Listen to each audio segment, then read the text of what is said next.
Hello students, in this special class we are going to learn about the intellectual property rights. So what are these intellectual property rights? Why we need to study about these intellectual property rights?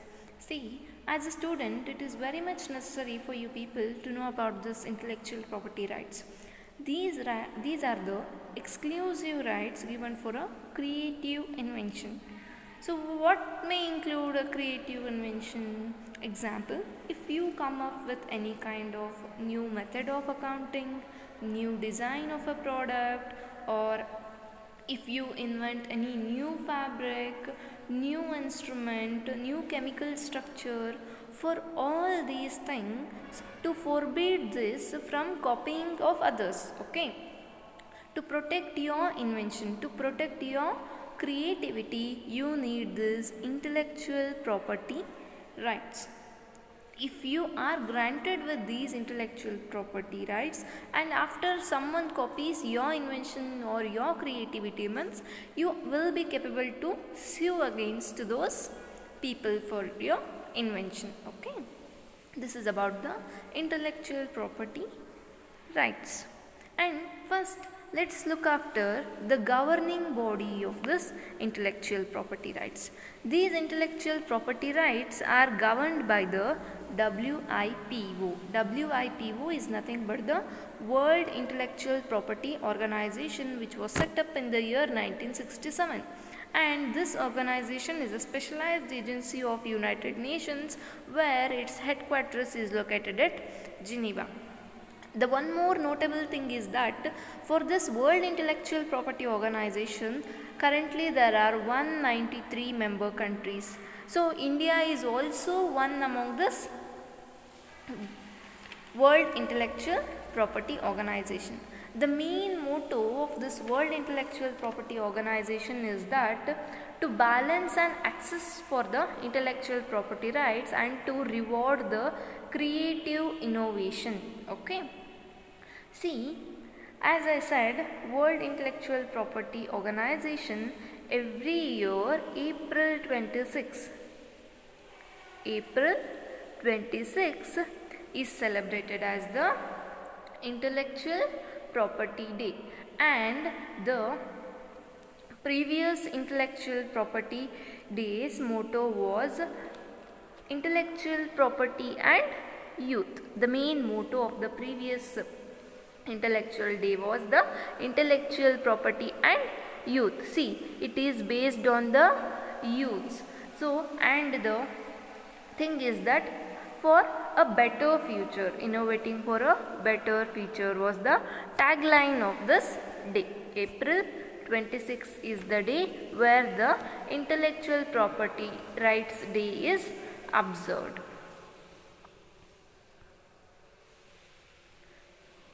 And next is we are going to study about this intellectual property. See, we all know about the meaning of the property. So what does property means? Property is nothing but a tangible thing. Example, it may be the land, it may be the building which you can see, which you can touch. Those things can be said as a property. Intellectual property means what? Intellectual property is a intangible thing. So, intellectual property, it is a property which arises from the human intellect, human intelligence, human skills, okay? It is a product of the creation of human, which arises from the intelligence of the human being. This intellectual property can be divided into two types, that is literary and artistic work, industrial property. For literary and artistic works, copyrights will be granted, and for the industrial property, patents, trademark, geographical indicators will be granted. Let us study one by one these properties.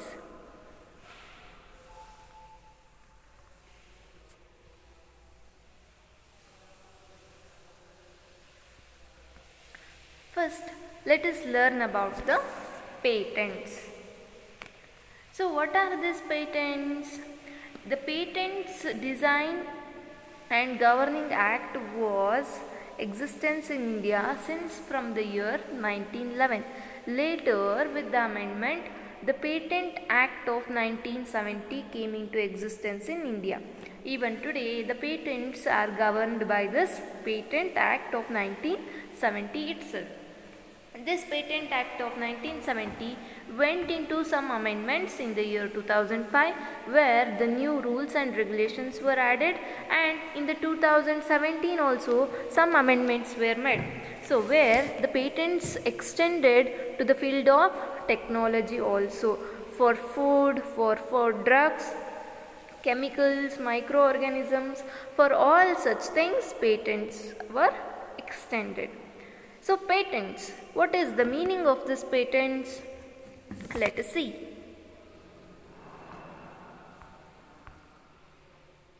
Patent means it is a type of intellectual property right which protect the scientific invention, which shows the technical advancement over the already known products. See, patent is a scientific invention. Scientific invention nothing but it is a kind of the technological advancement for a products. If you are obtaining a patent means there must be necessary three main ingredients in your patentable product. So which are those three main ingredients? The first one is the novelty. Novelty nothing but newness. Your patentable thing must be of new, which should not be in a prior existence, which should not be published. Okay, it should be a very new thing, and it should be non-obvious. What is this non-obvious? Obvious means common. So the patentable thing must be non-obvious means it should be a non-common thing. Example, if a chef is able to make a new dish with his skill, and this is a common thing, other chefs also can do, also can cook a tasty food, right, which is very common. So whatever the thing for which you are getting patent should not be of the common thing, so it should be non-obvious. And the last criteria is useful purpose. The invention must be beneficial to the mankind. That is what the last thing. It should be of in use in any of the field. The main thing is it should be useful. So if your thing fulfills these three main conditions means you can be eligible to get the patent. See, one more thing, this patent is granted only against the invention, not against the discovery. So there is a significant difference between the invention and discovery. So invention means what? Thomas Alva Edison invented a bulb. We say invented. Invented means earlier the bulb was not at all in existence. Later he invented, he made that bulb with the help of his intellect. So we call it as an invention. So discovery means what? Columbus discovered America. So discovery means America was already in existence. That existence was identified by the Columbus. So Columbus discovered America. So on discovery, on any of the discovery, the patent is not granted, but the patent is granted only for the invention. How should be that invention? That invention should be new, it should not be common thing, and it should be of useful purpose. Then only the patent is made available. So if you came up with a new thing and if you want to register your patented product, what are the steps? What are the steps for registration for the payment? Let us look after those steps.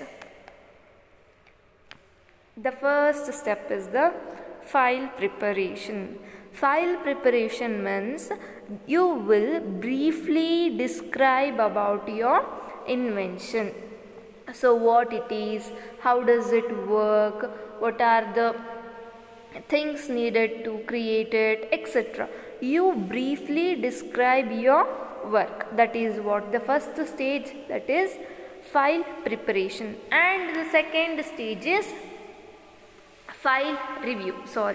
It is a file review. Okay, so file review, what happens in file review, whatever the descripted points are there, those descripted points will be checked whether your application is eligible for patent or not. Later you have to draft the application for patent. Okay, after in a file review, if it is yes, if it is a patentable thing, means next step is you have to draft the application. The application can be drafted in two methods. The first one, if your invention is completed, and the second one, if your invention is in development stage and you fear that others might copy it and develop soon before you. For that reason, what you will do, you will try to obtain a patent right in the development stage itself. So first kind of application, if your invention is completed. If your invention is completed, you will get the specification application. So for that specification application, there will be time period of 18 months to publish your invention. And the second one, if your invention is in a still development stage, so during that time you have to obtain a provisional application. So this provisional application states that there will be a time period given, that is a time period of 12 months will be given to complete your application, to complete your invention process regarding your patent. And the last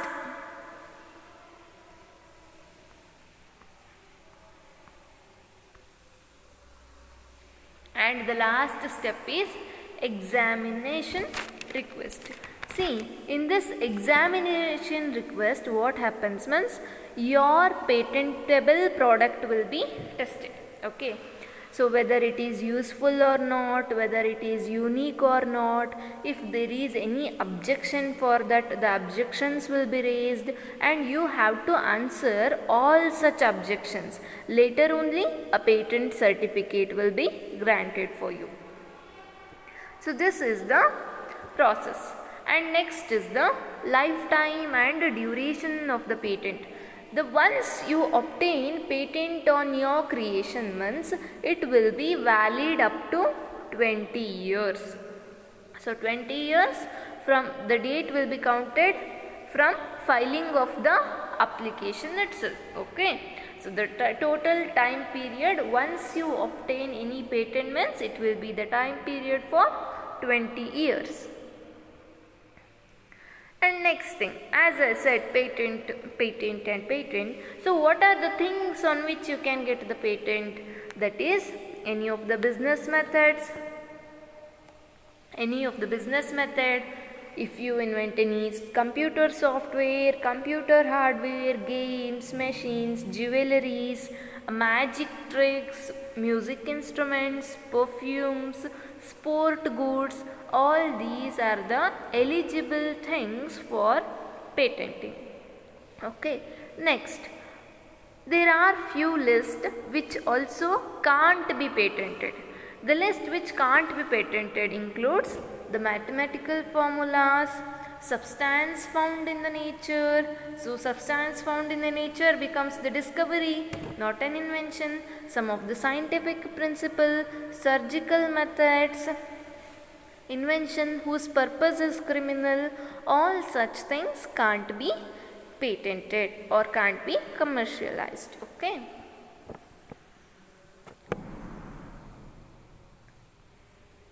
And the next thing is fee structure for obtaining a patent. So what it may cost? See, there will be a government fee for filing an application. The government fee for an individual will be rupees 750 and 3000 for legal entities. So as I said, the duration of the patent will be 20 years. So in that 20 years, first years and second year, there will be no fees. And after the first and second year, from the third year, your renewal fee starts. That means to renew your patent, you have to pay a fees on a regular basis from third to 20th year to keep your patent in force, to keep your patent alive. Okay. Next, patent lapses if you fail to pay any of the renewal fee. Okay. Patent will be cancelled. So later that cancelled patent can be also got back with the payment of penalty for non-paying the renewal fee. This is what the fee structure to get the patent.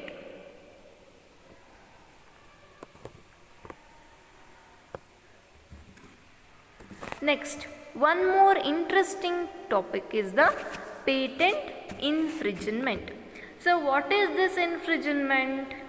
Infringement nothing but it is a violation of the exclusive rights of the patent holder. If a person is having a patent holder on a music instrument, okay, without his permission, without his consent, if you replicate the same thing, same music instrument, means you can be sued. That is what the patent infringement, copying the patented rights. Okay, violation of the exclusive rights obtained by a person. That is what the infringement means.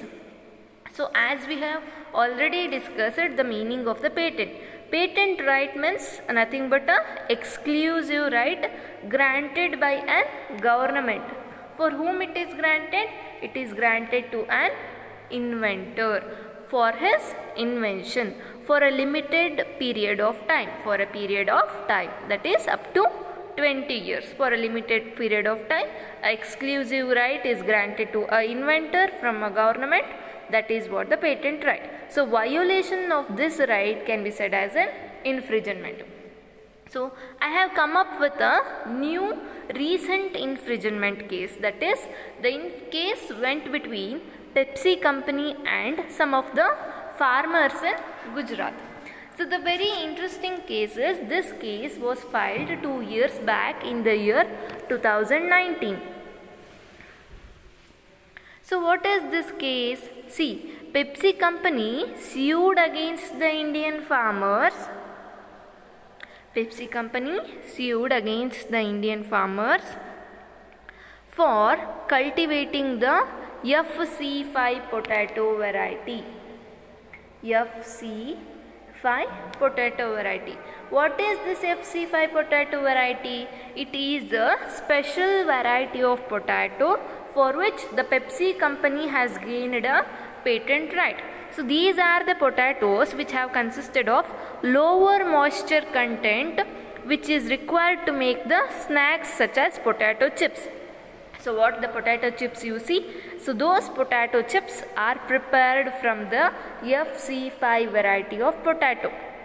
What is the case? So these FC5 potato variety patent is obtained with the Pepsi company, and few of the farmers without the permission of the Pepsi company grown these FC5 potatoes. As they have cultivated these potatoes, Pepsi company sued against those farmers. Later, as this case was sued, the judgment was passed that in favor of a farmers itself.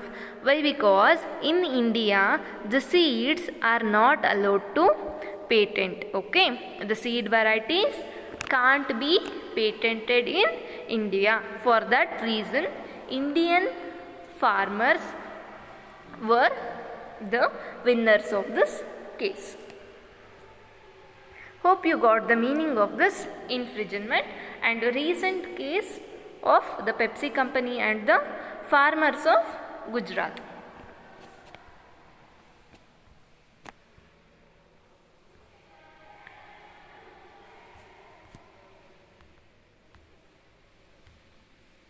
Yes, here you are seeing the two pictures, that is highest patented person and the youngest person to hold the patent. So this person name is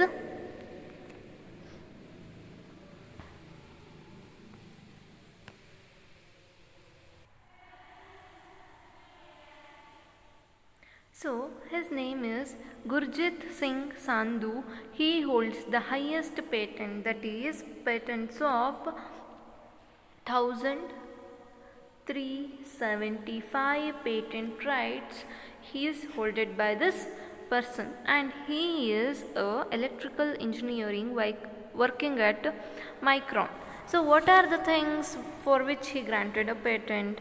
Example, he invented a method to coat microchips with titanium without exposing the metal to oxygen, and he invented a memory chip scaling, etc. Okay, so he is at present holding 1375 patents. And in this picture, what the child you are seeing now, this child has invented a chessboard with which 6 members can play a chess at a time. His name is Hridayeshwar Singh Bhati. Okay, he invented this chessboard in the age of 9 itself. So he is known as the youngest patent holder. Yes, now we are studying about the copyrights. So what are these copyrights? When did these copyrights came into existence in India? See, the copyrights were introduced in India by the East India Company regime itself. In the year 1847 itself, the copyrights were in existence in India. See, according to this 1847 enactment, it says that copyright, it has defined the copyright. It says that it can be used for the lifetime of an author or even after the death of an author, under some exception. Okay. See, this 1847 enactment was there till the year 1914. So after this 1914, in the year 1958 and of 24th January, there came a Copyrights Act in India. This 1958 Copyrights Act went into 5 amendments, that is in the year 1982, 1984, 1992, 1994 and 1999. Okay.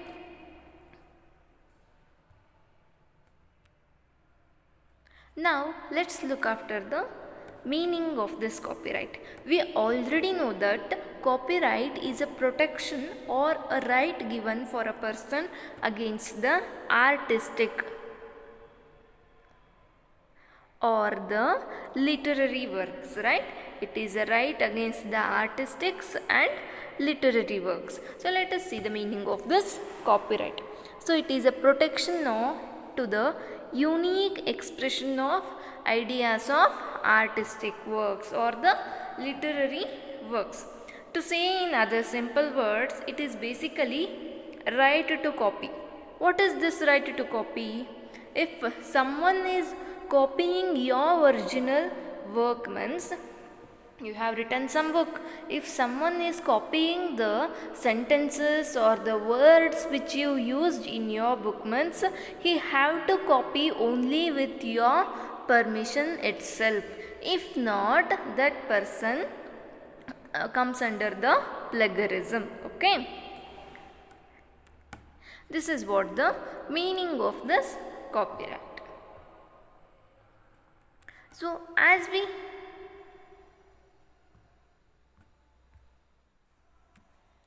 we saw the meaning of this copyright, so to what are the works for which we can get the copyrights? It may be the literary works. So as I said, if you write any of the books, research papers, for that literary works you can get the copyright. For the cinematography, for the drama, for the artistic work, for sound recording, for music, for all such things you can get the copyright. Copyright area is not only restricted to books, writing books or research articles. The area is very much broader. It also covers the music, artistic works, dramatic works, cinematography, sound recording and all. So what is the registration procedure for the copyright? How to obtain the copyright? So it is very easy to obtain the copyright. So copyright can be applied with the help of following procedure. The first thing is you have to fill the simple application, and along with that application there will be an application fees. Okay. So as in case of the patents which we discussed, so the registration process was in such a way that you have to in the first step you have to briefly describe about your invention, right?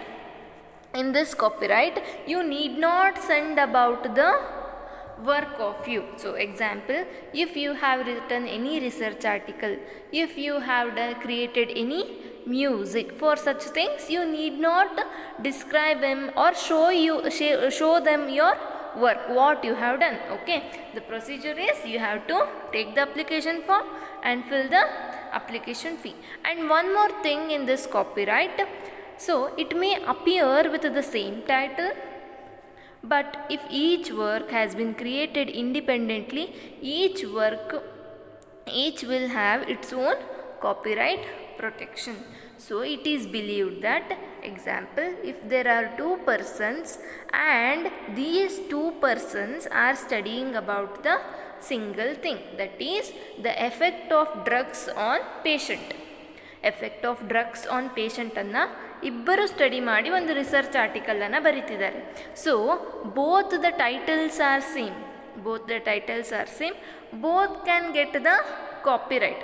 It is because that they believe while providing the copyright, the work contains the different things, their own assumption, their own explanation, which is not copied from each other. Okay, so copyright can appear with the same title also.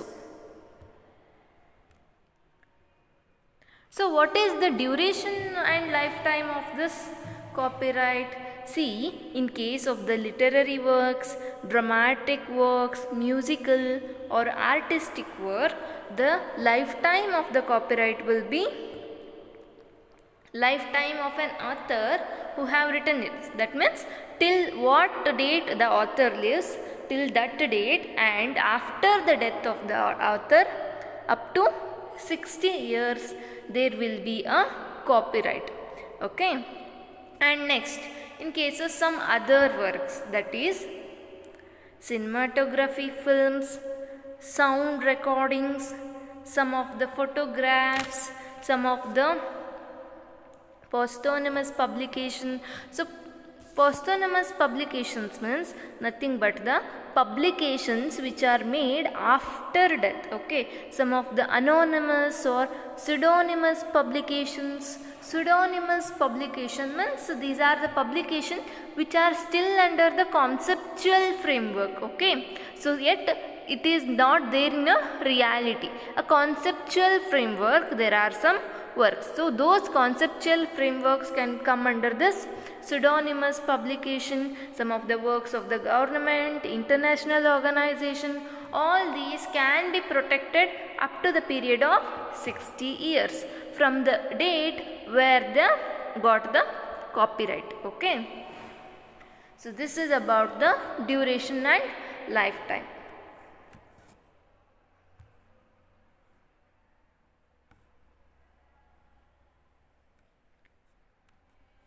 And next we are studying about the trademark.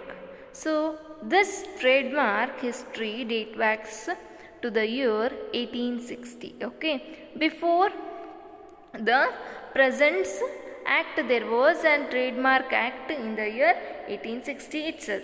At present there is an Indian trademark act which is passed in the year 1940. Okay, so to make this act, the English trademark act was corresponded. Let's look at the meaning of this trademark.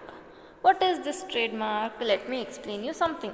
If you went to buy a mobile, and the intention is that if you want to buy an Apple mobile, out of the number of mobiles in front of you, how can you recognize the particular mobile belongs to the Apple company? Right?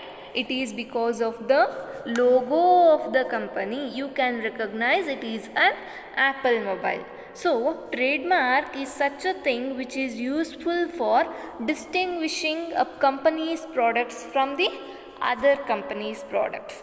So, let us look at the meaning of this trademark. So, trademark is a sign, and this sign individualizes or separates the goods of a given enterprise and distinguish them from the good source of its competitors. Okay, it distinguishes the goods with the competitors' goods. That is what the trademark is used. Trademark means nothing but it is a symbol which is used to trade.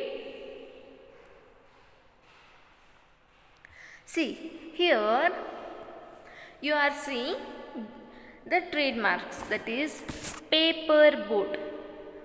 So, paper boat, it is a trademark. Fevicol, here there is an elephant.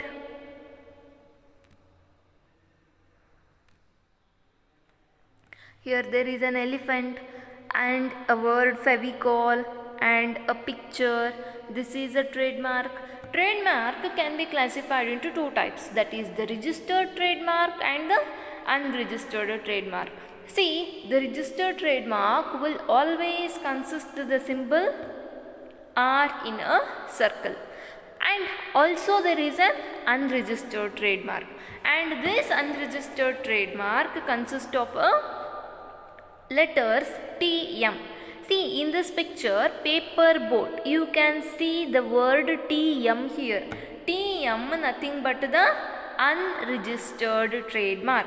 See, for Fevicol, the word Fevicol, you can see the letter R.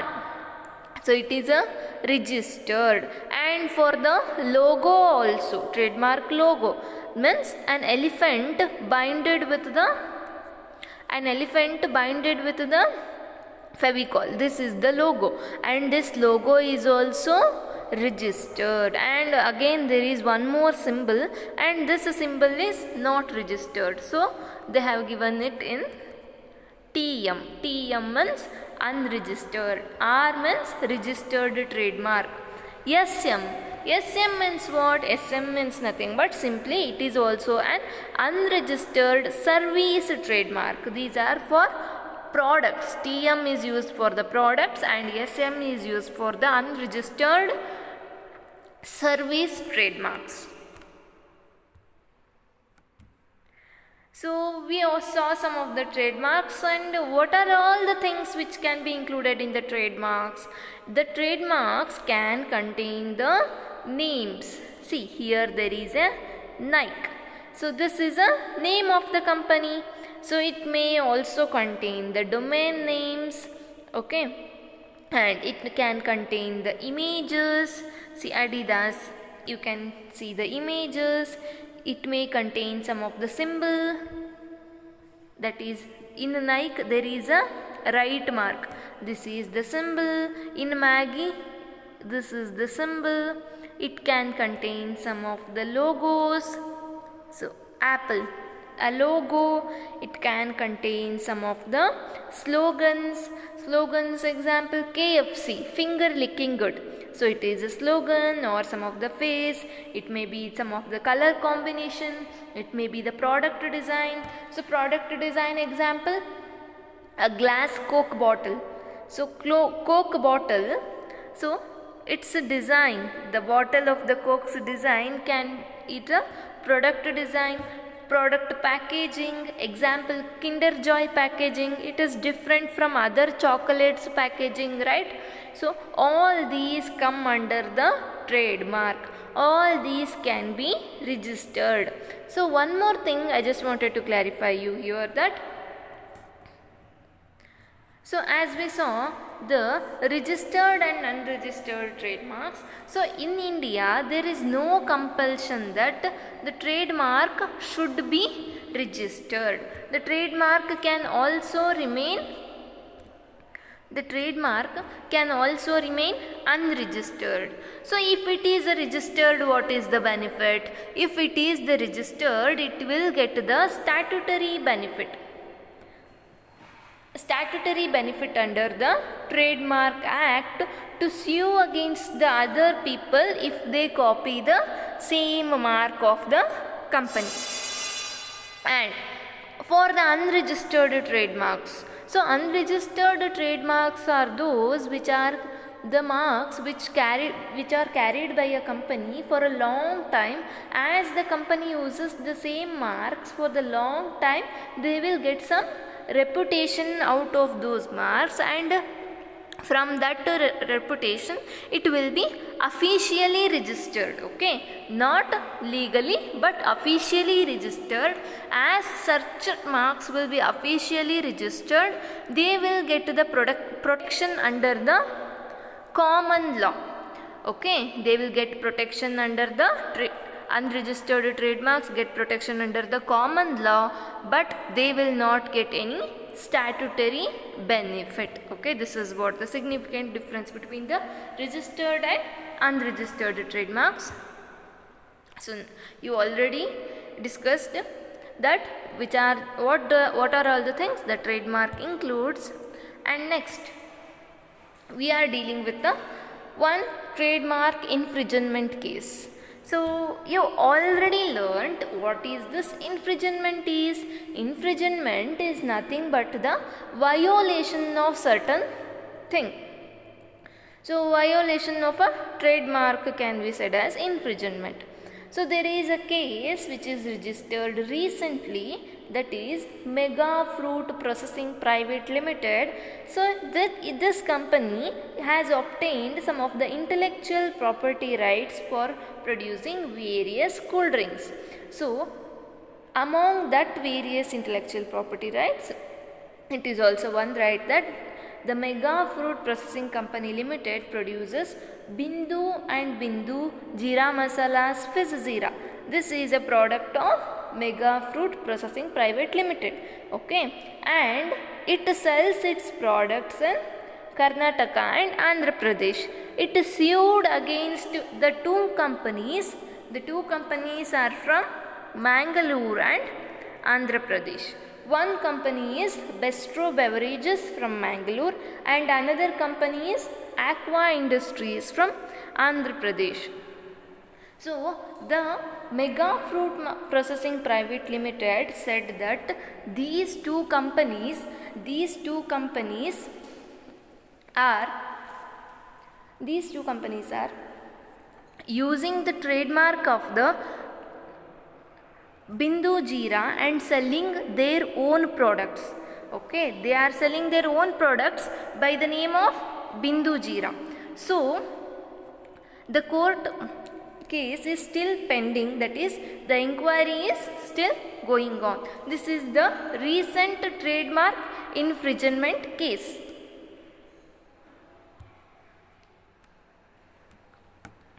And what are all the documents required to file a trademark in India?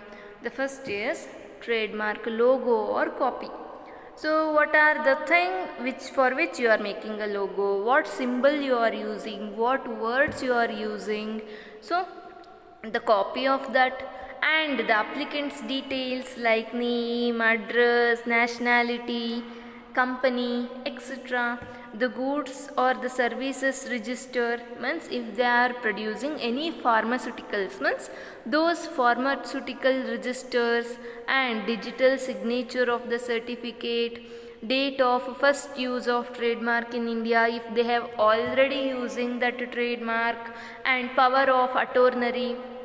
Power of attorney nothing but it is a power for the third person to use some of the financial or the legal rights.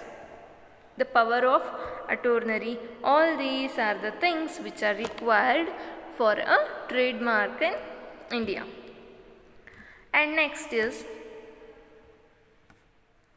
the duration of the trademark, nothing but the time period of the trademark and the renewal of the trademark.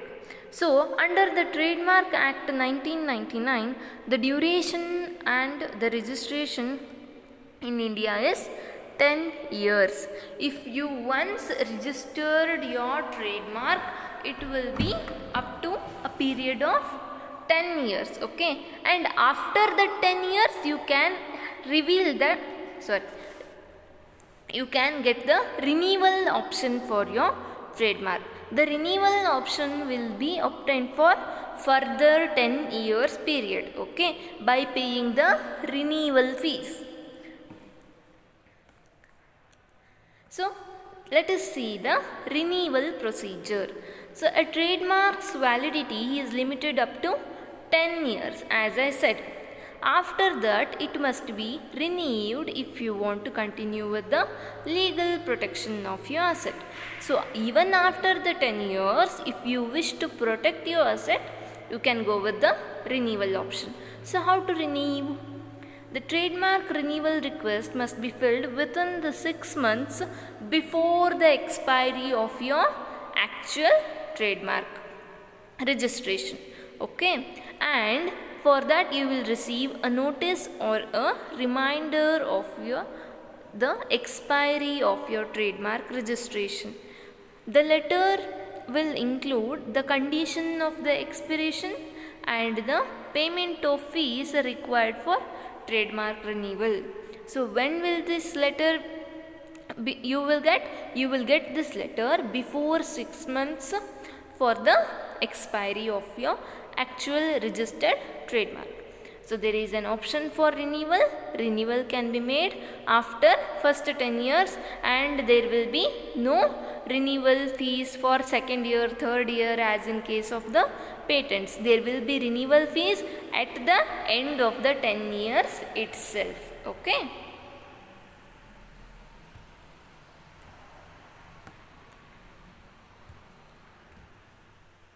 And the last thing we are studying about the trademark procedure is that filing trademark application in India. How to file? The first thing you need to get is the class of goods. You need to be very much specific with what kind of goods you are dealing with. Example, if you are dealing with the pharmaceuticals, if you are doing with the fast moving consumer goods, what kind of goods that belong to, okay. If it is a machine, if it is a food items, if it is a textile, you must be clear which is that item for which you are creating a trademark, okay.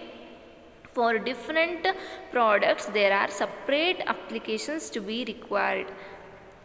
And next one is, after specifying your class of goods and filing the application, so the definition of goods is to be given. The definition of goods, example, if you are taking a trademark for the food, so food means what? What are all the things it covers, it don't cover? A clear definition of food must be given. And next, the details of the applicant, the name of the applicant, age, occupation, address of the applicant must be given. And next one, whether the trademark is in use or proposed to be used. Whatever the trademark you are using, whether it already exists or not. If it already exists, the applicant must specify who is using it and from what period the trademark is in existence. So this is what the simple procedure for the obtaining a trademark. Yes, in this intellectual property rights, we learnt about the meaning of the intellectual property rights, and we learnt about the patents, copyrights and trademark. Hope you liked the class. Thank you.